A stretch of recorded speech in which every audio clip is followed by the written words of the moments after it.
live on Zach TV1, all for the culture. What's up? What's poppin' with you, big dog? How you doing? I'm good, man. Thanks for coming down to Houston today, man. Man, down in H-Town. It's all sunny and nice and shit out here today, bro. That's what's up, Good, man. I see you driving that American muscle. Yeah, it's my baby right here, man. This mine, and then that's my hoopty right there in front of us that my homie's driving. You know. So you really living like this, man? You doing it big like this, big dog? Nah, man. I just was smart with. I guess I was smart with my money, and my parents had, smarts, and they told me, invest your money in this, invest your money in that, and it was my own money. It wasn't my parents' money or anything, but I just was smart, I guess. I don't know. I mean, I do my thing, whatever, and this is my car, and it is what it is, man. It's not I'm doing big. It's just I'm doing me. You know what I'm saying? Real talk. I'm doing me. Enjoying life, huh? Enjoying life, man. I'm trying to enjoy life, bro. You got to enjoy life when you're going through the shit that I'm going through. You got to enjoy life. You gonna be mad as fuck you don't enjoy life. Real talk, man. How old are you? 28. Born and raised in Houston. Yeah, right here in Houston. That's what's up. I come from Sugar Land, Texas. It ain't no hood. It ain't no nothing like that. It's a real nice area. You know what I'm saying? I don't like to front like I'm from somewhere I'm not. Right. I come from the suburbs. I'm proud of it. My father worked hard. He came from a small one-bedroom apartment in India, and now he got a. Are you Indian? Yeah, he got a nice house. You know what I'm saying? He got a house out here. So I'm proud to be middle class. Like it doesn't bother me. Oh man, I thought you was black, big dog. No, I'm not black, bro. Oh man, black big dog. That's what's up. That's man. funny. Nah. Let me get the keys out. All right, for sure, big dog. Man, look at the chicks over here, man. Yeah, you got some chicks, bro. Yeah. Yeah, we do. They be wanting your money though. Oh man, thotties. The thotties, man. They want money. Oh yeah, man, it's where we host the show, man. It's where we host the show all for the culture over here. I just rented out this little space for all them people saying like, oh, he do it in his mom's basement. No, we rented out a spot. We got a spot. We got a whole set out here. That's what's up, man. That's what's up, man. So how long you been, doing all for the culture? Since I started it, it's just new. It's been about 3 months. I ain't gonna lie, it's been about 3 months. But I was doing real estate before that. I was doing real estate, but the thing with real estate is you kind of invest the money and just sit back, and then it's like, what do you do day to day? Right. I answer a couple emails, maybe look at some things, but that's about it.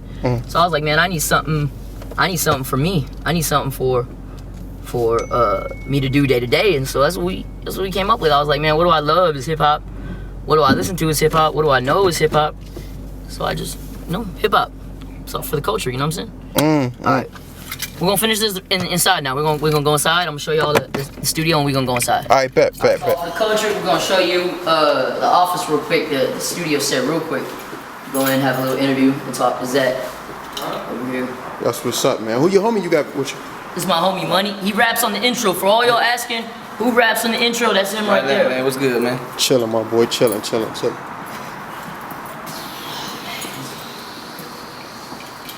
get it. All right. Hey, right here. Here you go, fella. Appreciate you, my man.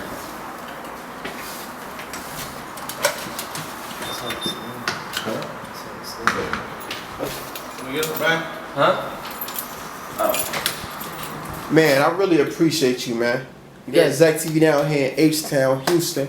Shout out to you and all for the culture. It was a dope interview. But I don't understand, man. Like, how are you making so many power plays and you know what I'm saying, in a wheelchair? What the fuck happened, bro? So what happened was, man, it's a long story. I had I had kidney disease at the beginning, and like we kind of discovered it because like I had some tests in school. I hadn't studied. I was gonna fail.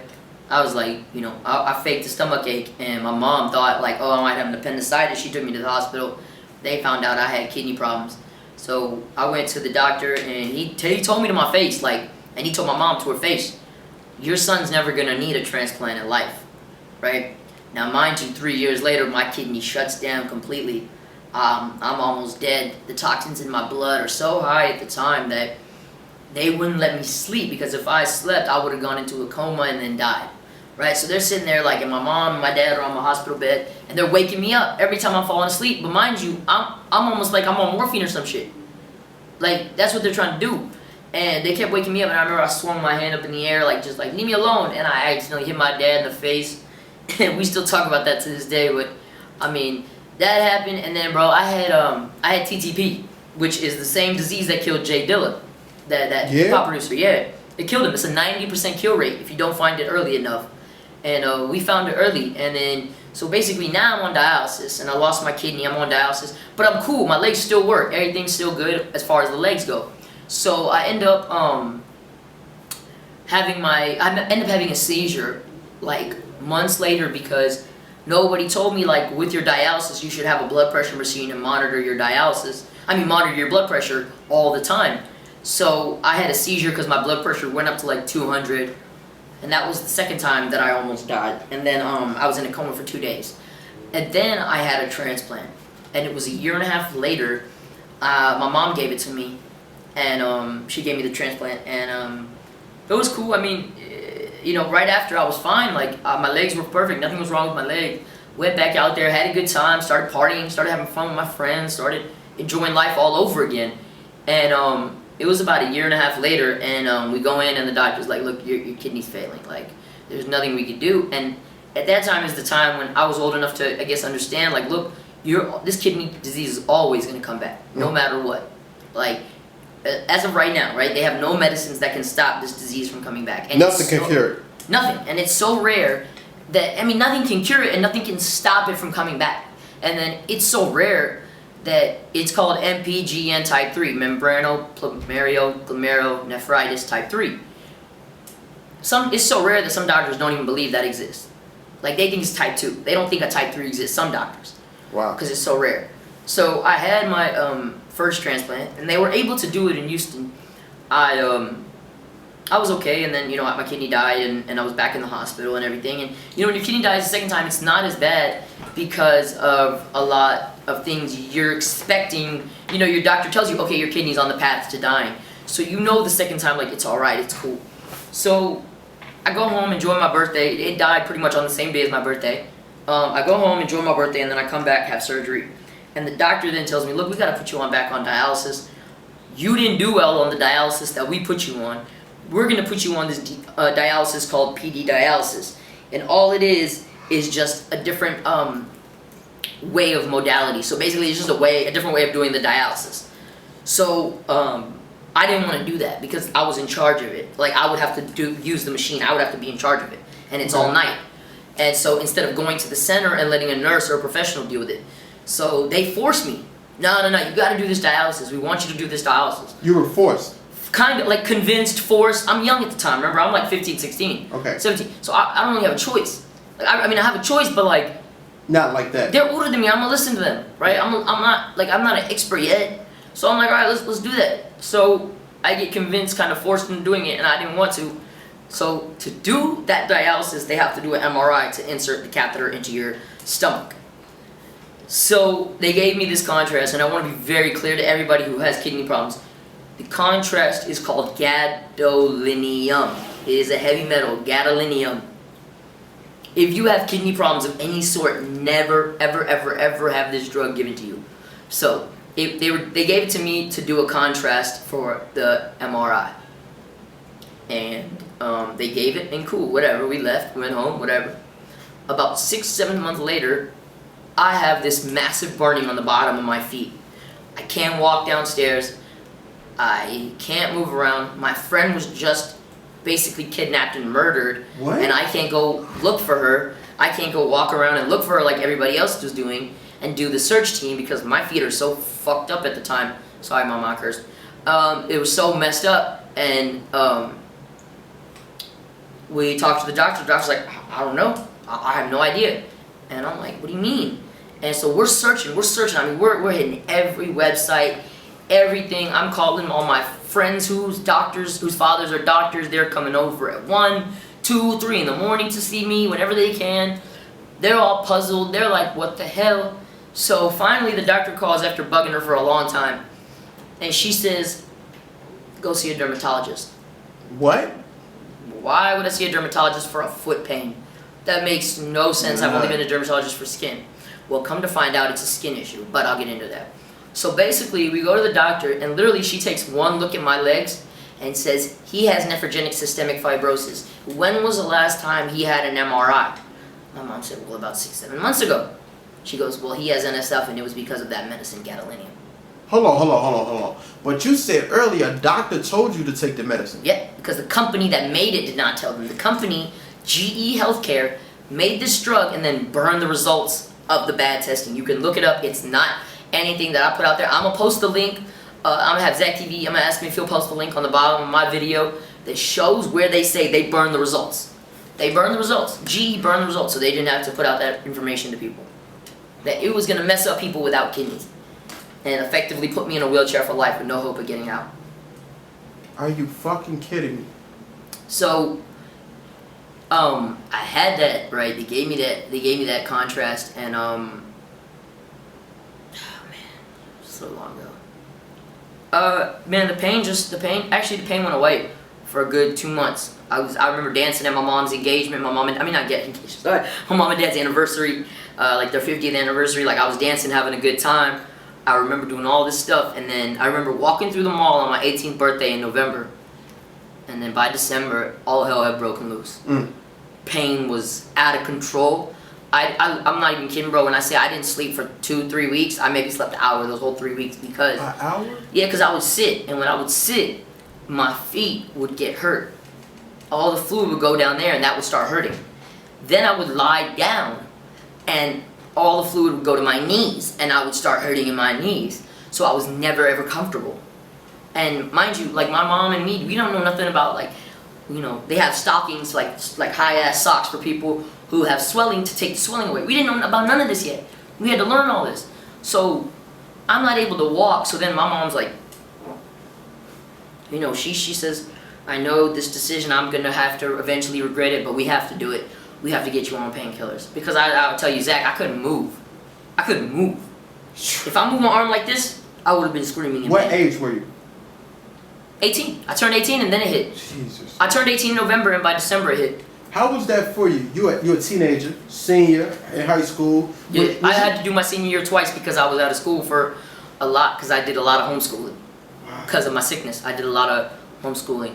And once again, this was not your fault. This was because the fucking company. Have you ever thought to reach? Of course you did. Reach out to the company or anything like that. I don't care what they gotta say. Okay. They don't. What can they tell me? They burned the results. I know that. What you gonna tell me? Yeah, sorry, we lied. I already know that. I don't need to hear nothing from you. What about the doctor that prescribed this? I mean, I got personal feelings about her, Dr. Rita Swinford. You know, I got personal feelings about her. You know, I love the dialysis center that I went to. Some of the ladies over there were like mothers to me. Okay. You know, but I took it personal when she didn't even say sorry or didn't even acknowledge it. Just act like nothing happened.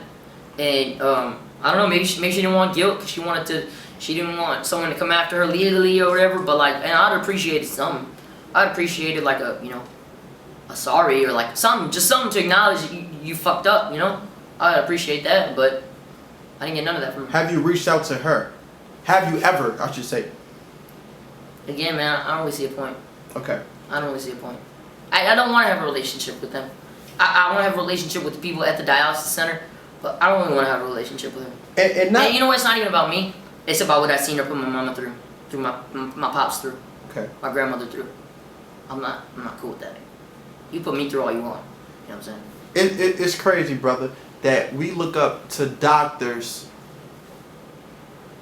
to give us hope. Yeah. To cure us. Yeah. And you guys out here ending lives. Bro, it's everywhere. It's everywhere. It's everywhere. It's not just Houston. Okay. It's everywhere. It's everywhere. And I tell you right now, and I say this all the time, this is one of my taglines. It's called healthcare.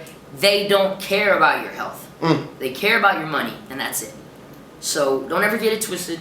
They do not care about your health. Yes, we look up to doctors. Yes, there are some good doctors out there. Yes, the doctors I have in Baltimore, they're making changes in the world. They're finding new ways to do kidney transplants. They're creating a new path. So there are good doctors out there. But then there's ones that just get in for the money. And those are the ones you want to stay far away from, right? Most definitely. So basically, the doctor tells me, look, son, you're gonna die if you don't get a transplant. This stuff is gonna build up in you and it's gonna kill you. If we could zoom in, I don't know if we zoom in, but I got all these bumps right here all this extra bone, This finger I have to pop open, like it gets stuck, and then I gotta pop that bit. That gets stuck. That gets stuck. That's like flick off my brother who'd be like, make fun of me. I don't really give a shit. But like, my fingers, they're like that. My knees, that's it. That's how much I can move. That's it. My arms, that's it.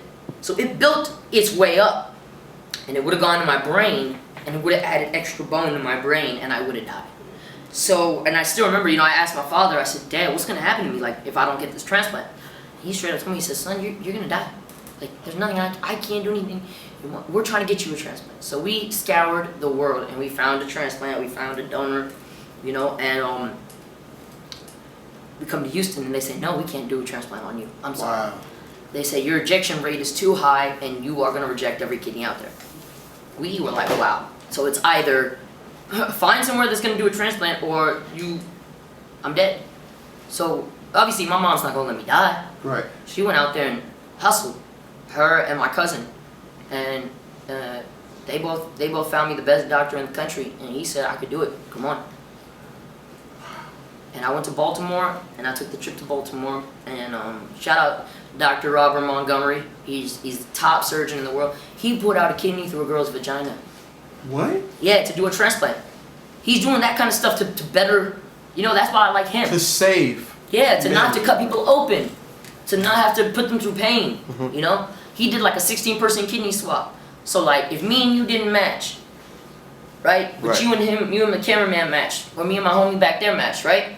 And y'all two matched, and y'all knew each other and we knew each other. Then he would say, all right, you go with him, you go with me. And it would be like a swap. So everybody gets what they want. So he did that with 16 people. So I went up there, I met him, we did the surgery and everything, and bro, I'm back. Like, I'm feeling better. Like, I'm walking a little bit. I jogged like 2 feet. You know what I'm saying? I feel good. I'm walking with a walker. I'm walking with crutches, but I'm not depressed at all. I'm cool. I'm feeling good.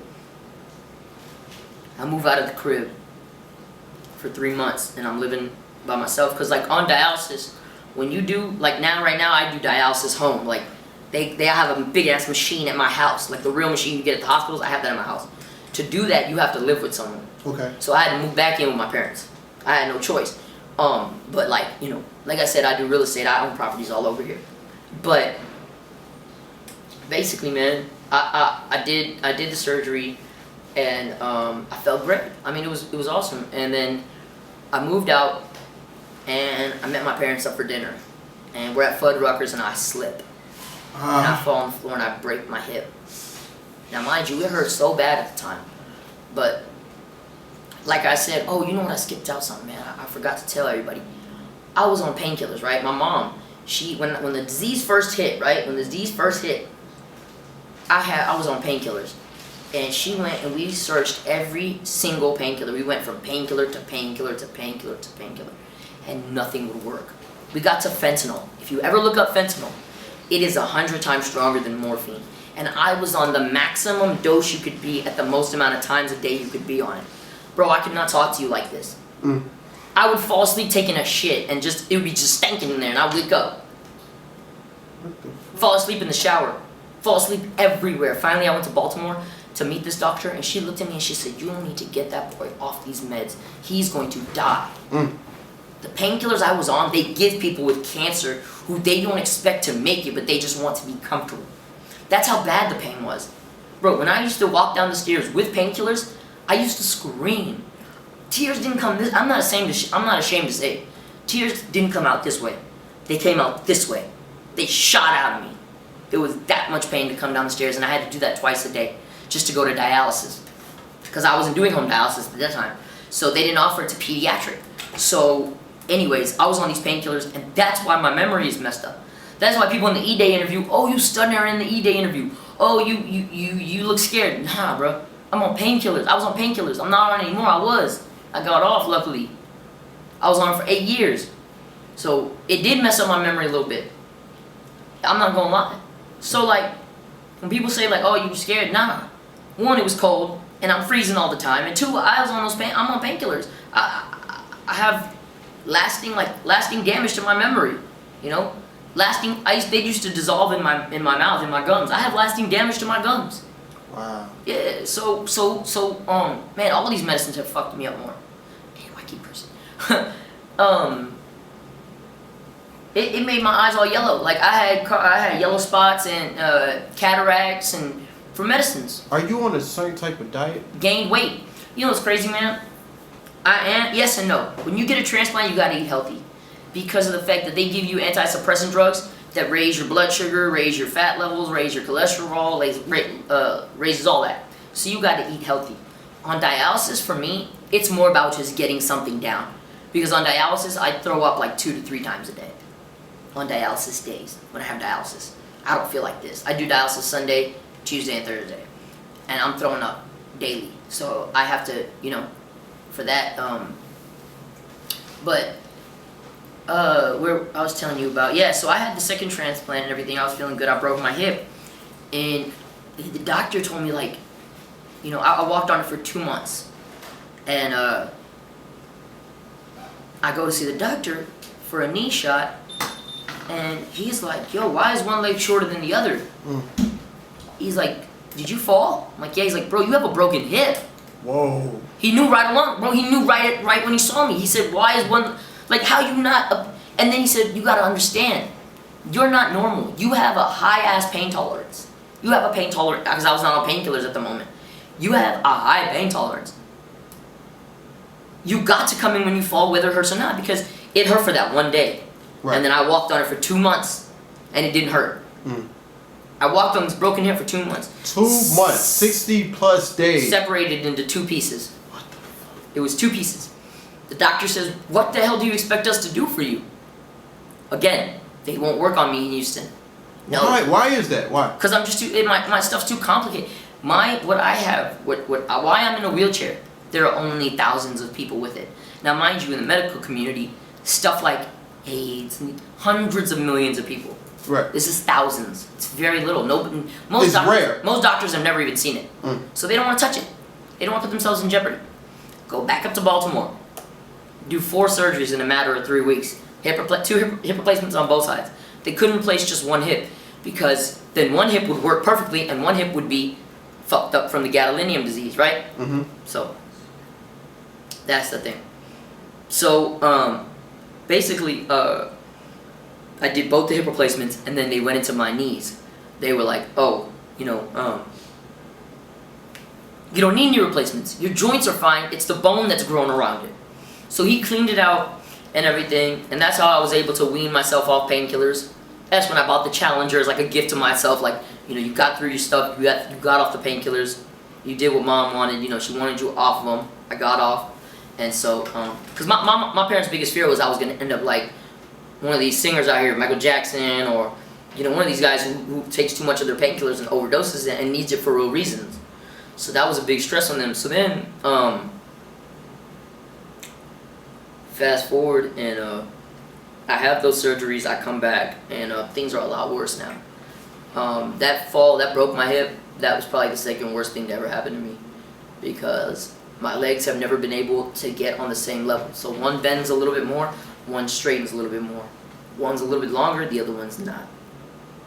Because when I broke my hip and I moved, it's like this hip is a little bit higher up, so that leg is a little bit a tad bit shorter. Oh, okay. Right? My knees, you see these big scars right here? Yeah. Yeah, these right here. This one right here. Yeah. And I got some on my feet. Got this one right here. Got some right here. And you know what the other thing is, man? I was saying about the skin issue, right? It's also a skin issue. Yep. So say I'm just moving around, I just go like this, I just grab like this, big chunk of my skin will rip off. That's why my hands are all fucked up the way they are, and you see all these scars and stuff is because of that. That's crazy, man. So that's crazy. So man. anyways, we go to Baltimore, and come to find out that this company knew everything that they were doing, burned their results, didn't want people to find out. And we kind of thought, when we went to Baltimore, they asked me, "So when did you get this contrast?" I said 2007. They said, "Damn, your doctor should have known. We think she's kind of lying to you. Like, she should have known." So yeah, man. So I went through that, and since then, I've just been trying to make it back. Trying to get strong. I've been on dialysis now for 8 years. I'm waiting for my transplant. I'm on the list in New York. This is the first time I've ever done the list. The other times I went out, my mom, and then some of my family friends. Mm-hmm. This time the doctor wants a cadaver, which is a dead donor. So I'm on the list in New York, and hopefully I'll be coming to New York and doing a transplant over there. And anybody want to do interviews over there, I'll be over there soon. So yeah, I went there, man, and I'm gonna have to go there. And since then my pops had cancer, and I was telling you in the restaurant, man, there was a time when he was in the hospital and I flatlined. I died for a good 5 minutes. My mom was pushed out of the ER and everything. It was crazy. I was like, that morning, my mom called me like, yo, get ready, we're going to the doctor's office. You got a doctor's appointment. I'm like, man, I don't feel good. Like, I didn't feel good. I didn't want to go. So I called the doctor. I'm like, yo, I can't come. He's like, if you don't see me today, you're not my patient anymore because I am writing you prescriptions and I'm not seeing you. And that's against the law. So I was like, all right, I'm coming. So I get there, and it was the best decision I ever made because when I got to in his garage of the hospital, I said, Mom, call the ambulance right now. She's like, are you sure? I said, yes, right now. And my mom knows when I say that, she don't argue. She calls right away because I know my body. And I died in the doctor's office. They took me, I passed out in the doctor's office, died in the ER. They pushed my mom out. I was dead for 5 minutes, woke up, breathing tube tube up my nose, tube down my throat. Couldn't talk, woke up, freaked out. I got a question.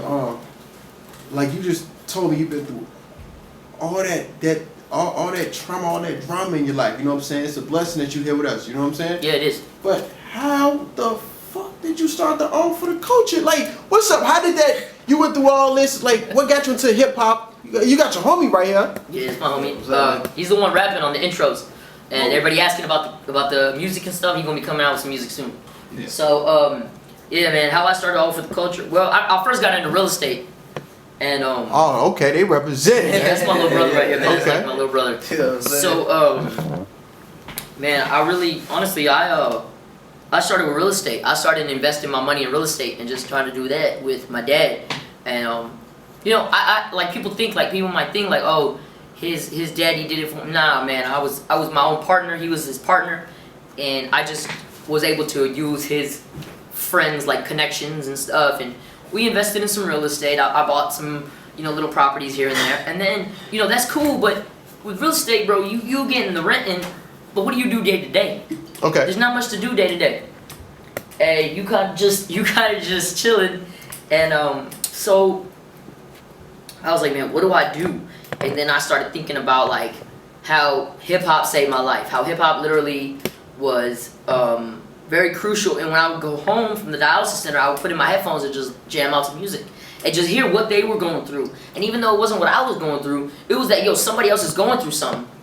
Somebody else is going through something. So we hip hop really saved my life. And so I'm sitting in bed and I'm kind of feeling bad for myself, and he's coming over and they're trying to make me feel better, and I'm just like, man, I kind of given up. I'm not even gonna lie, I kind of given up.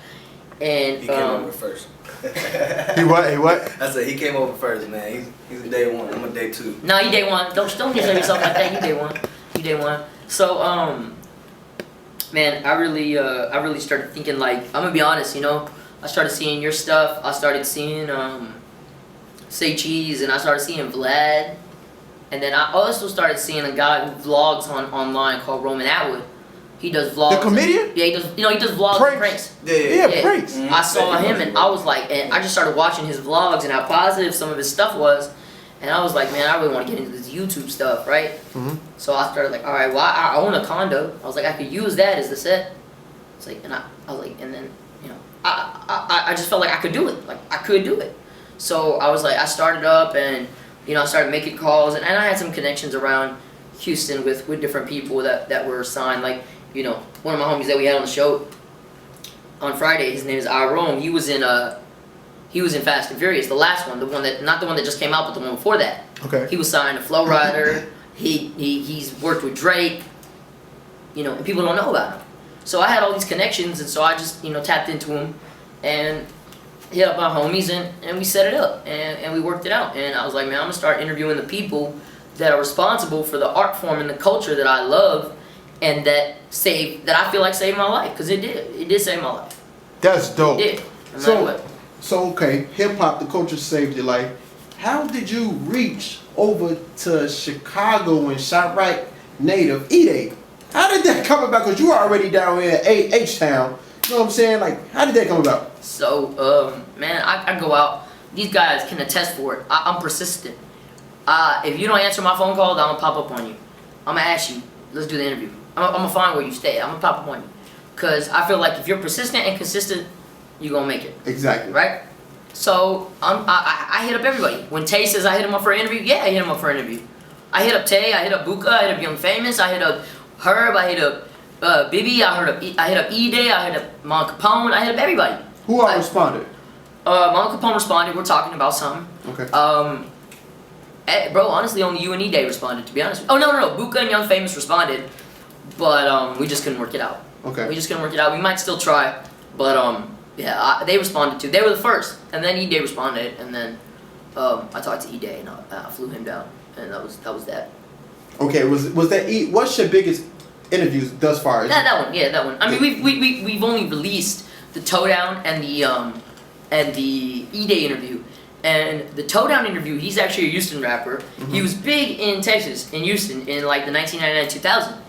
And the music scene fell off. He had a major label deal. He was at the MTV Movie Awards. And his brother calls him and says, yo, they just raided the crib. Because they had 21 grow houses, and they were making $10 million a year off weed. What? He was a kingpin. He was a drug kingpin. How he got caught was his ex-fiance pillow talked to her then husband. Her then husband was sleeping with some girl who was also the detective's mistress. So the husband was sleeping with the girl who was also the detective's mistress. And that's how that shit happened, and that's how Toe Down was popped. It was all pillow talk, and the mistress of the detective was also the mistress of that guy. Wow. Yeah. So y'all go check that out. That's on our channel, and that's very, very dope, interesting, dope interview. What would you label yourself? A podcaster, interviewer, journalist? Right now we're a YouTube show, and then we're going to transfer into a podcast. So a YouTube and a podcast show. It's very much like trying to do like Drink Champs a little bit. Okay. Where they do the podcast, but they also release the YouTube videos as well. Okay. Yeah, Okay. we want to have high quality on both. Most definitely. Yeah. I noticed you said that your guy right here, who's taking a Henny right to the face, Yeah. you said that, you know what I'm saying, he's a rapper. Are you, like, sponsoring him or managing him or what? No, I'm not really managing him, man. He's just my homie, and I love his music, and I wanted to get out there. He's his own boss. He had his own label. He had artists signed to him and everything. He got verses from Kirko, Trey the Truth. I still got an artist signed to me too, man. I expect you to cash that check, homie. You need that paper, dog. You still signed. He knows who he is. Oh, man. But it's all good. I expect them to make it. You know what I'm saying? I expect them to make it. Okay. We're gonna need that. Yeah, man. So, nah, man. He's his own man. I just like his music, and I just want to help him out because he helping me out. We help each other. Man, that's super dope. That's super dope. Yeah. How big is it to start All for the Culture here in Houston? I hope it's big. I think it's big. I don't see nobody else doing I it. don't know. Nobody else doing it. That's my next question. Who else is doing interviews there? I mean, there's other people trying, but they doing other shit. Like, who was it that opened a podcast with some artists? I forgot who it was, bro. People trying to interview. I forgot Exactly. who it was. I think the only one I heard about was like somebody. What was it? Nori does like a podcast. Yeah, Nori's Drink Champs, but he's not H-Town. Yeah, but I'm saying like no one out here really doing that shit. nobody You know really what I'm does that. saying? Yeah. It's the only person I really heard, and he's like an artist. I mean, I don't even watch that shit. I don't know who else watches. Yeah. No disrespect to Nori, but I don't watch TV. But you know, this shit, man, it's interesting to me. It's real. You know what I'm saying? It's all real. It brings a real deal. It's not really an instigation channel. It's just this is what's going on. Hip hop, fashion, culture. You know what I'm saying? Real deal. It's the raw deal, man. Since y'all from Houston, my man from Dallas, I'd love to see y'all collaborate with Say Cheese, man. Real talk. Yeah, for sure. Say Cheese whenever you're ready, man. I'm ready to collaborate, man. I work with anybody, man. I work with anybody who I feel like is doing something for the culture. You know what I'm saying? Like, I'm not gonna have just anybody and anybody on my show. And that's not to sound cocky. That is just because I want to preserve the credibility of my show. Yeah. Mm-hmm. You know what I'm saying? I just want to preserve my credibility. I want to address one thing. about that Edai interview, man. Like, bruh, first of all, I picked up Edai from the airport, right? Nobody was scared of him. He was in my car. Whoa. You talking about because the comments said, yeah, why like, was oh, you... he's scared. Bruh, Edai's a cool ass dude. And I'm not trying to say I wasn't scared to diss him. No. Like, people should be. But he was cool with me. You know what I'm saying? When we talked, we had a friendly talk. Like, we were cool. So, I never felt scared of that man. I never felt like I was in jeopardy or, like, he's a cool ass dude. Like, you get what I'm saying? Like, you know him. He's cool. We came here, we handled business, and we did the interview. And I, you know, like I told you, man, one, the memory issue. I forget things sometimes. And number two, my homies love it cold in here. And on dialysis, you always be freezing. You're cold as hell because your body weight is less. You got fluid on your body, like inside your body, fluid. So you feel like you just got out the shower when that air blows on you. So I'm always cold. So you always gonna see me shivering, maybe even a little stuttering just because I'm cold. But nobody, no, I'm not scared of nobody because what kind of man would touch another man in a wheelchair? Unless you personally insult him, and I don't personally insult anybody. Right. You know what I'm saying? I treat everybody with respect, so. I think those comments are just trolls, man. Cause I don't care. I just wanted to be like, yo, that interview was dope, and super dope. And it is what it is, man. Edai's a good dude. Hey, you know what I'm if saying? you taking your time out to negatively comment, we appreciate it. You know Hell what I'm saying? Yeah. Talk, we appreciate that. We're getting to the money while y'all commenting, so that's cool with me. For sure, man. Yeah. Name an artist that you really want to interview, that you would love to have on your show? There's a few, man. Bibby. Lil Bibby? Lil Bibby. Okay. Machine Gun Kelly. He was gonna say that. He got internet. I like his music, and he got an interesting story. You know, his mom left his dad when they were kids, and they went broke, and his dad don't even talk to him anymore. So he got an interesting story. YG. Over in Cali. Chief Keef. Ooh. You know, I want to go after the ones that you can't, like, it's hard to get. Okay. Chameleonaire from Houston who don't do interviews at all. He don't? We trying to get him, bro. You know what? He left Houston and went to Cali and invested in some tech, and the app that they sold out there sold for $500 million. He owns some piece of it. What? How much ever he owns, we don't know, but he owns a piece of some app that sold for $500 million. He don't need rap, and he got a Grammy. Pretty sure Chameleonaire the richest rapper coming out of Houston.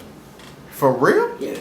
Hold up. Over Slim Thug? Yeah. Over Slim? Yeah. Riding dirty, bro. Tech, bro. Riding dirty. This is what I heard from Cam's mouth, and I might be wrong. It was years ago, but he said, Riding Dirty, his record or label, whatever, they didn't think that Riding Dirty was gonna sell on Apple, iTunes Music, whatever. So what they did was they cut the deal with him. He ended up going hard with that Riding Dirty. That's where he made a lot of his money. Yeah. He got all the royalties. All the royalties. And the ringtone. That was everybody's ringtone in Houston. Everybody remembers Riding Dirty. Yeah, that was you might not be into Chameleonaire, Man, but you're you hearing commercials, man. You're hearing commercials. You heard what's the dude who makes fun of songs? Weird Al Yankovic. Yeah, Weird Al Yankovic. White and Nerdy. Yeah, you White and Dirty. Or something like that. Or White and Dirty. Yeah, Cam. And it wasn't because it wasn't enough. It was because he wasn't rapping. Chameleonaire said he wasn't doing features for Slim, Zero, everybody else. So if he would have done it for me for 10 bands, everybody else would have been upset. And, you know, they all came up together and shit. So, you know, I respect it. I respect the hustle and everything, man. But that. He's one of the most respected lyricists in Houston. Yeah, Cam's my man, but I pay more than 10 for him. And yeah. he ain't even popping no more. You know what I'm saying? Yeah, wow. he's one of the most respected. Yeah. And that's not like it's not that like if you tell him he's not popping, he gets mad. He left. He didn't want to be popping. He left. What did he say? He said, he left. It's fact that if rap don't get stacks, I quit rap. Mm. He kind of fell off and he quit. The boy went to technology. Bro, you know what I'm saying? He was about the money from the get-go. Bro, he said it. He was about the culture. He was also a businessman. Trying to get him. Talk about Sauce Walker. Honestly, I don't know them guys really. I've spoken to their manager a couple times. I don't know these guys personally. You know, Edai asked me about them too, and all I said was, "Man, them guys turn up. I don't know if I could party with them. I heard they be turning up. Like I'm not a big partier like that to go hard, so I really don't know. But no, man, you know what though? They are the ones who put Houston back on the spotlight, right? Okay. So we had lost it a little bit after Paul Wall, Slim Thug, that whole era, right? Kurt Cobain brought it back with the Drink in My Cup and all that. But then Sauce Walker and the Sauce Twins just came down and blew that thing back down and put out a lot of slang out there, put a lot of fashion out there that's being copied now. They did something different. I feel like they was one of the first big artists to come out of Houston to actually to do something different than most everybody. Everybody else was coming down, this and that, tipping. And them Sauce Walka boys, Sauce Walka, and what's the other dude's name? Oh man, I forgot. Sancho, yes. What is it? Saucy Sancho? I forgot, bro. Sancho, you need to come out with something, bro. I forgot your name already. But yeah, Sauce Walka and them, bro. They just did something different. That's why I like to listen to them, bro. Man, it seemed like y'all stick together down here in the H, man. You would think that. I mean, look, I don't know about nobody else, right?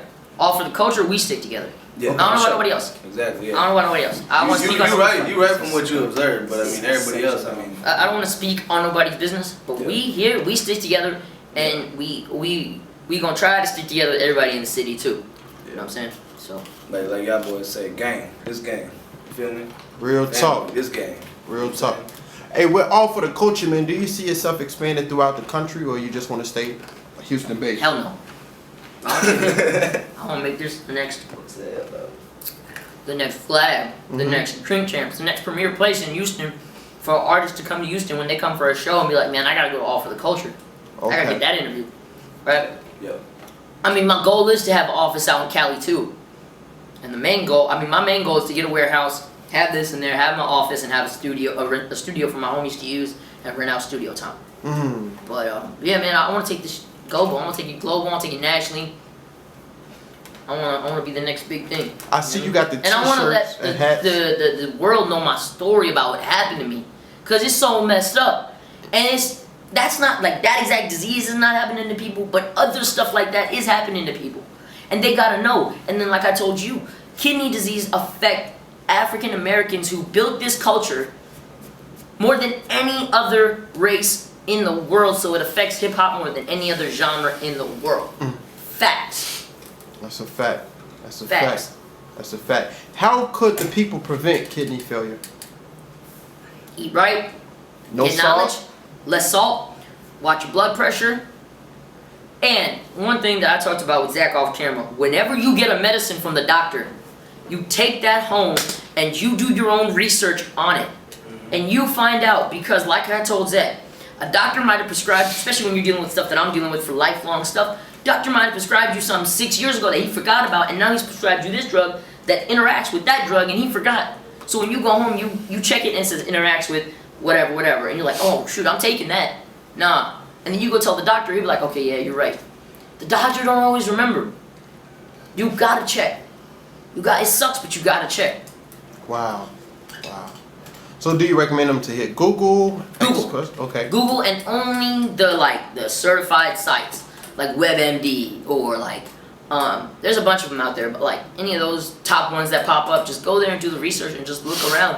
And I'm gonna be honest, man. Anybody who has, I'm saying this on Zach TV, anybody who has a medical issue or any type of kidney problem, you can hit me at Canal at all4theculture.com on email, DM me, whatever. And I will help you through whatever it is. I will help you look where you need to look, find what you need to find, do what you need to do. But if you have a problem or some help thing that you need help just kind of navigating through it, hit me. I got you. Health insurance, all that loopholes. I got you. Hit me up. Yeah. Wow. That's big. Man, what's your name on some of these social sites, man? So on Instagram, we got at All for the Culture Show. My personal one that I just use for fun is Elvis Presley 713. You know, I got that name in high school. I used to dress I used to just be wearing Bape and Bathing Ape like 15 years ago. Before it was popping. It was kind of popping back then, but it had stopped. And I was rocking it, and Ed Hardy before it was popping, and I got that name. So it's Elvis Presley 713 on Snapchat. On Twitter, it's Hip Hop Handicap, and on Facebook, it's All for the Culture Show. Yeah. Now, and if a person Snapchat is Elvis Presley 713 for the real. Okay. Now you said this. This is my last question to you. You said you only want exquisite, exclusive artists on your show. So what if an up and coming Houston artist trying to get up with you? No, I want. Put it like this. If it's up and coming, I gotta check them out. I gotta like it. I gotta support it, and we'll see how that goes. You know, I'm not. There's people out there that I've talked to who don't have a following or have a little bit of a following. And, you know, we talking. If it makes sense, I do it. Like, we had a guy named Angelo Dorsey on the interview with DJ Allo. Mm-hmm. They're big in Houston. DJ Allo was signed to MMG. He's touring right now building his buzz, but he's got a little bit of a buzz. He's got some stuff out there. He was on our show. So I am trying to put on for the Texas artists that are coming up new, but rappers who are just taking it as a joke or not taking it seriously, or I don't think they take the craft seriously, or they tell me I don't know how to count bars, I just go in there and stop till the engineer tells me to stop. Wow. Nah, you gotta respect the culture. You gotta go back and learn. Give some respect to the art form. That's it. Who's your favorite rapper? All time Biggie. After Biggie. Come in there. Wow. That's it. Okay. Okay. And then Machine Gun Kelly. MG. Okay. We're in the H. Is lean big for you guys? Nah. Come on, man. I don't sip. I'll be honest. Big for us, as us, nah, because we can't fucking get it anymore.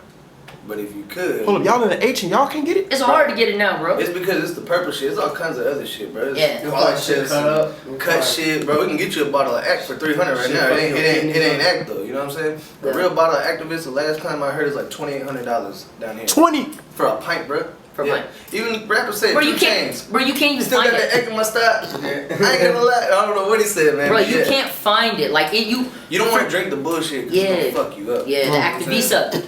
Yeah, I That mean, is Act already fucks you up. Yeah. Right. So you drink some cut shit, but no, that's for this guy shit. No, I don't mess with it. You know why? Because, and I want to say this on the camera, I don't support lean that much, man. Because I was on painkillers, and to get off, oh my God, bro, was one of the most horrible experiences of my life. I did not just cut myself cold turkey, because I would have died. I was on that strong and stuff. The withdrawals would have killed me. I had to do it very, very, very slowly over the course of like 2 months.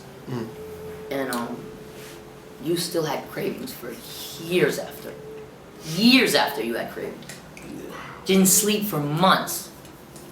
That's crazy. It was the worst. I'll never go back on painkillers, and I don't support painkillers. I don't support popping painkillers. I think it's stupid. People that tell me they're not addicted to lean, they're lying. Like all those interviews were like, oh, I'm not addicted. I can stop whenever I want. You could stop, you might not be addicted, but you're physically dependent.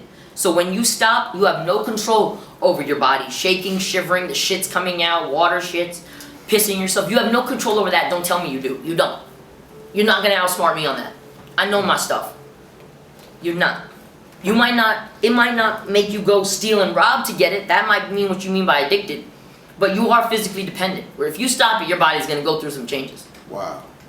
And so that's why I don't really support that stuff, man. I ain't gonna lie, bro. When I was sipping drink like a motherfucker, dog, it kind of got hard for me to start to piss. You know what I'm saying? Yeah, like I was sipping that motherfucker every night, and yeah, bro, it's hard. Please stay away from it. We don't mess with it here at all for the culture. I don't. You know, I have double cups on the show when I drink just for the culture of it. But I always say that I don't sip lean. I don't perpetrate like I sip lean. I don't.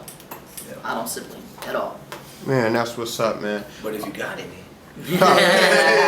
the real shit, we won't sip it. Just give it to us.